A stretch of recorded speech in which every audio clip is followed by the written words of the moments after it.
भगवान श्री कृष्ण को छलिया कहा गया है। बड़ा विचित्र लगता है। ये कैसी वाणी है कि उन्हें जो मन हो सो कह दो, कहने में कोई संकोच नहीं, और व्याख्या भी आज तक उसी प्रकार से हो रही है। लेकिन इसे हमें गंभीरता से समझना होगा, गहराई में उतरकर नापना होगा, समझना होगा, और यह तभी होगा जब आप ईमानदारीपूर्वक सामाजिक हित, राष्ट्र हित, विश्व कल्याण की भावना से अर्थ निकालेंगे, भाव निकालेंगे, तो फिर बातें बन जाएगी। अन्यथा स्वार्थ के हिसाब से, व्यक्तिगत दृष्टिकोण से आप अर्थ लेते रहेंगे, आप समझ न पाए कि भगवान श्री कृष्ण क्या थे।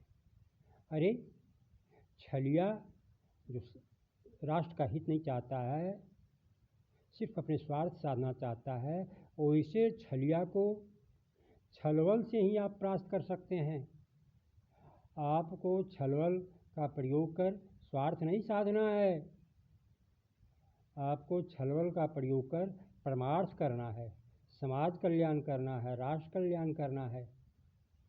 इस उद्देश्य से यदि आप छलबल का प्रयोग करते हैं तो यह धर्म है। और श्री कृष्ण इसी के चलते छलिया कहे गए। छलिया का तात्पर्य यहाँ है राष्ट्र कल्याण की भावना से जो जैसे आता है हमारे सामने, कोई छलिया है, राष्ट्र का शत्रु है, तो उसके साथ हम भी छलबल का प्रयोग करें, उसे परास्त कर सकते हैं।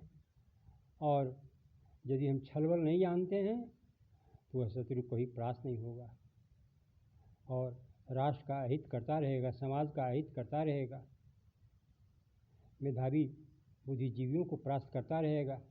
मेधावी हैं, बुद्धिजीवी हैं, राष्ट्र कल्याणकारक शक्ति वाले हैं, क्षमता वाले हैं, और यदि उनमें छलबल नहीं है, बड़े सज्जन सुपात्र सीधा बन रहे हैं, तो इससे काम नहीं होने वाला है। इससे राष्ट्र को हानि होगी, समाज को हानि होगी, सनातन को हानि होगी। अतः मनुष्य को भगवान श्री कृष्ण के एक एक शब्द से, एक एक विचार से, एक एक दृष्टिकोण पर ध्यान देना पड़ेगा, तभी जागोगे, उठोगे और राष्ट्र का कल्याण, समाज का कल्याण और अपना कल्याण कर सकते हो। अन्यथा श्री कृष्ण को छलिया कहकर आखिर तुम क्या समझना चाहते हो, क्या उपदेश देना चाहते हो आने वाली पीढ़ी को? इन सब बातों पर गंभीरता से विचार करो, कल्याण होगा।